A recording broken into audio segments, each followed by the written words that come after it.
안녕하세요. 복리왕 닥터 채널 구독자 여러분. 한 주 동안 잘 지내셨나요? 최근 시장의 변동성이 커지면서 마음 졸이신 분들도 계시겠지만 우리 같은 퀄리티 성장 투자자들에게 변동성은 곧 기회이기도 하죠. 오늘은 3월 마지막 주 시장 상황과 제 포트폴리오 현황, 그리고 제가 왜 지금 메타와 마이크로소프트를 가장 저평가된 구간으로 보고 집중적으로 매수하고 있는지 그 이유를 자세히 공유해 드리겠습니다. 일단 제 포트폴리오 현황은 이렇습니다. 현재 저의 총 자산 규모는 약 117만 달러 수준을 기록하고 있습니다. 지난주 첫 시작은 상쾌했습니다. 월요일에 포트폴리오가 거의 3만 불 오르면서 이번 주에 최고치를 경신하겠다 생각했는데 목요일에 6만 불 이상 하락하더니 금요일에 또 2만 불 하락하면서 이번 주에 총 5만 2천 불 이상 하락했습니다. 환율로 7,800만 원이란 돈이 일주일 새 증발해버렸지만 저는 저번 주도 매매 전략을 그대로 진행했습니다. 바로 마진을 활용한 공격적 추가 매수죠. 최근 하락장에서 저는 현금을 아끼기보다 오히려 레버리지를 활용해 우량주 비중을 과감하게 늘려갔습니다. 3월 24일부터 27일까지의 제 활동 내역을 보시면 저는 하락장을 단순히 관망하는 것이 아니라 확신이 있는 종목에 자본을 집중 투입하고 있었습니다. 일단 먼저 메타, 마이크로소프트, 마스터카드, 레딧, 우버를 여러 차례 분할 매수했습니다.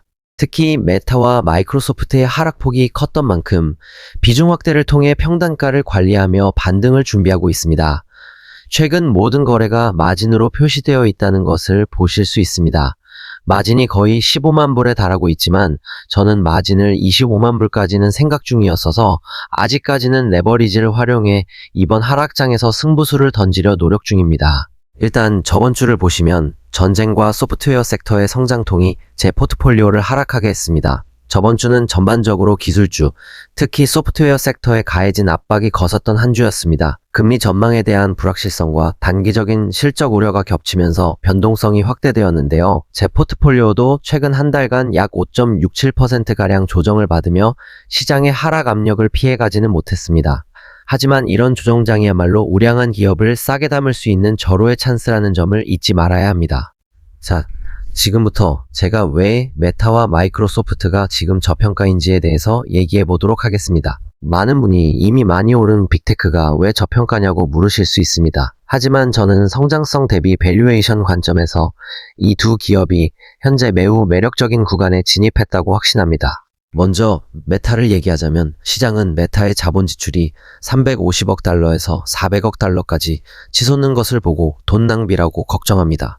하지만 저는 데이터에서 전혀 다른 진실을 봅니다. 저는 메타가 AI의 가장 큰 수혜자 중 하나라고 믿고 있습니다. AI 수익화의 가장 빠른 선두주자죠. 왜냐하면 AI가 메타의 효율성을 압도적으로 올려주고 있기 때문입니다. 많은 기업이 AI에 투자만 하고 있을 때 메타는 이미 AI로 돈을 벌고 있다는 점이 핵심입니다. 메타는 현재 제 포트폴리오에서 약 마이너스 11% 정도의 수익률을 기록 중이지만 주가 하락에도 불구하고 저는 기업의 펀더멘털은 그 어느 때보다 강력하다고 생각합니다. 메타의 오픈소스 모델인 라마 시리즈는 단순히 기술 과시용이 아닙니다. AI가 사용자의 취향을 정교하게 파악해 릴스와 피드의 체류 시간을 늘리고 이는 광고주들에게 더 높은 전환율을 제공합니다. 즉 AI 투자가 곧바로 광고 단가 상승과 매출 증대로 연결되는 구조입니다. 제가 투자하고 있는 또 하나의 이유는 바로 현재의 밸류에이션이 압도적으로 매력적이기 때문입니다. 빅테크 중에서도 메타는 성장성 대비 주가 수익 비율, 즉 PEG가 매우 매력적입니다. 현재 주가 조정은 펀더멘털의 문제가 아니라 과도한 자본 지출에 대한 시장의 단기적인 우려 때문입니다. 하지만 과거 효율성의 해를 통해 증명했듯 저커버그는 비용 통제와 수익 극대화에 능숙합니다. 그리고 그 와중에 메타는 현금 흐름의 강자이기도 합니다. 메타는 막대한 잉여 현금 흐름을 바탕으로 자사주 매입과 배당을 진행하는 퀄리티 성장주의 표본입니다. 현재 자본 지출 때문에 잉여 현금 흐름 수치가 일시적으로 낮아져 있음에도 불구하고 절대적인 수치는 여전히 매우 높은 상태입니다. 마지막으로 이 막대한 현금 흐름을 바탕으로 자사주 매입과 배당을 병행하며 주주 가치를 제고하고 있습니다. 자본 배치의 정석을 보여주는 회사죠. 이 때문에 하락장에서 마진을 써서라도 담아야 할 이유는 이 기업의 현금 창출 능력이 주가 하락 속도보다 훨씬 빠르기 때문입니다. 메타에 대해 더 상세히 알고 싶으시면 제 6화를 참고해 주세요. 자, 이제 마이크로소프트에 대해서 얘기해 보도록 하겠습니다. 마이크로소프트 역시 최근 조정으로 평단 대비 마이너스 12% 수준까지 내려와 있습니다. 하지만 이는 단기적인 수급 문제일 뿐 본질은 전혀 변하지 않았습니다. 마이크로소프트는 AI 시대의 통행세를 걷는 기업이 되어가고 있습니다. 마이크로소프트는 단순히 소프트웨어 회사가 아니라 전 세계 모든 기업의 인프라 그 자체입니다. 마이크로소프트의 주가가 무거운 이유는 너무 커서가 아니라 시장이 이 기업의 확장성을 과소평가하기 때문입니다.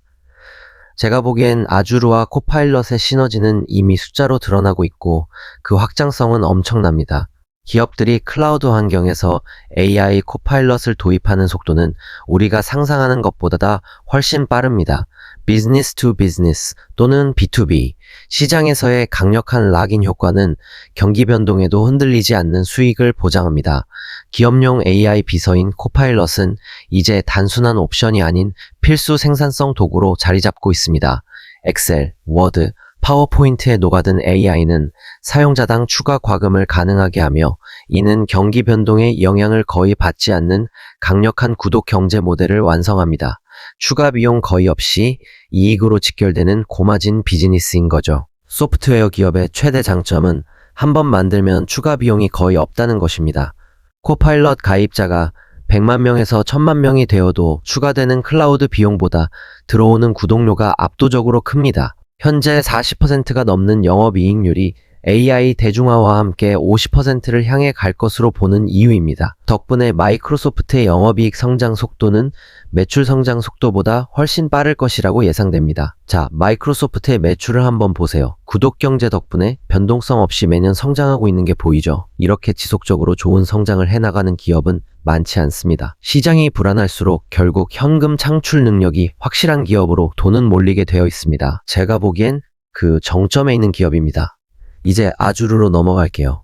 일단 AI 모델을 돌리기 위해서는 클라우드 컴퓨팅인 아주가 필수입니다. 마이크로소프트는 오픈 AI와의 파트너십을 통해 클라우드 시장 점유율을 무섭게 끌어올리고 있습니다. 타 기업들이 AI 서비스를 만들 때 마이크로소프트의 인프라를 사용해야 하므로 사실상 AI 시대의 통행세를 거두는 셈입니다. 이 덕분에 애저는 전체 클라우드 시장 성장세를 상회하는 25에서 30%의 성장률을 기록 중이며 이 중 AI 서비스가 기여하는 비중이 매 분기 가파르게 상승하고 있습니다. 마이크로소프트의 진가는 영업 레버리지 효과에 있습니다. 매출이 15% 성장할 때 영업이익은 20% 이상 성장하는 구조입니다. 이미 구축된 거대한 소프트웨어 생태계 위에 AI라는 모듈만 추가하는 방식이기 때문에 매출 증가에 따른 추가 비용이 극히 적기 때문입니다. 그리고 자본 지출이 높은데도 불구하고 연간 700억 달러 이상의 잉여 현금 흐르를 창출하며 이는 어떤 금리 환경에서도 공격적인 M&A와 주주 환원을 가능케 하는 천하무적의 방패가 됩니다. 마이크로소프트는 제 가장 안전한 피난처 중 하나입니다. 금리 불확실성이 커질 때 시장은 부채가 적고 현금이 많은 기업을 찾습니다. 마이크로소프트는 전 세계에서 가장 견고한 대차대조표를 가진 기업 중 하나입니다. 이번 하락장에서의 조정은 퀄리티 성장주를 낮은 가격에 매수할 수 있는 세일 기간일 뿐입니다. 여러분, 주식시장에서 공짜 점심은 없지만 세일 기간은 분명히 존재합니다. 자본 지출이 많다고요? 그 지출이 미래의 이익으로 치환될 수 있는지를 보세요. 마이크로소프트는 이렇게 좋은 기업이지만 제 포트폴리오의 큰 비중은 아니었습니다. 하지만 슬슬 더 추가 매수를 해야 할 것 같습니다. 왜냐하면 마이크로소프트는 이제 밸류에이션이 역사적 하단에 진입하고 있기 때문입니다. 보시면 마이크로소프트의 PE 레이시오가 최근 22에서 24배 수준까지 급락했습니다. 지난 5년 동안 마이크로소프트의 펄이 30에서 38배 사이에서 형성되었음을 감안하면 현재의 가격은 시장의 과도한 공포가 만들어낸 역사적 저평가 구간입니다. 결국 기업의 기초 체력은 강해졌는데 가격표만 싸진 전형적인 세일 구간입니다. 기억하셔야 합니다. 주가는 결국 이익을 따라갑니다. 그런 의미에서 저는 마이크로소프트의 주가가 언젠가는 제자리를 찾아갈 것이라고 믿습니다. 최근 1년 주당 순이익 성장률이 28.74%에 달합니다. 매출 역시 16.67% 성장하며 덩치가 큰 기업임에도 불구하고 성장주의 속도를 유지하고 있습니다. 그리고 더 좋은 건 매출보다 이익이 더 빠르게 성장한다는 것입니다. AI와 클라우드 서비스가 추가 비용 없이 더 높은 마진을 남기는 단계에 진입했음을 시사합니다. 여러분이 눈여겨보셔야 할 것은 미래 매출의 보증수표, 바로 클라우드 수주 잔고입니다. 제가 보기엔 가장 인상적인 데이터가 이것이죠.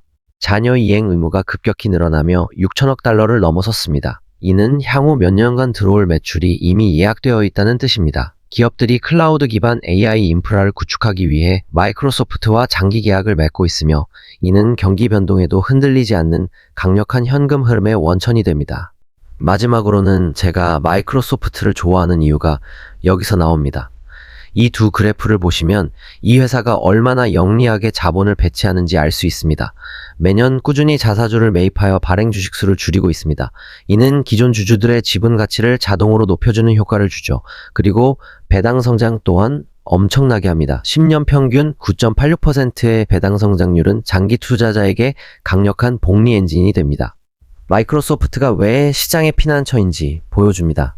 보유한 현금이 부채를 압도하는 수준으로 관리되고 있습니다. 금리가 높은 환경에서도 이자 부담은커녕 보유 현금으로 이자 수익을 낼 수 있는 몇 안 되는 기업입니다.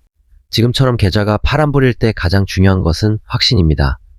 단순히 가격이 떨어져서 사는 것이 아니라 기업의 가치는 그대로인데 시장의 공포로 인해 가격만 싸진 종목을 찾아내는 능력이 부를 결정합니다. 저는 이번 하락장을 활용해 포트폴리오의 질을 한 단계 더 높였습니다. 여러분도 단기적인 숫자에 일희일비하기보다 5년 뒤, 10년 뒤 이 기업들이 세상을 어떻게 바꾸고 있을지를 상상해 보시기 바랍니다. 오늘 영상이 도움되셨다면 구독과 좋아요 부탁드리고요. 여러분의 포트폴리오 현황은 어떤지도 댓글로 많이 남겨주세요. 지금까지 복리왕 닥터호였습니다. 감사합니다.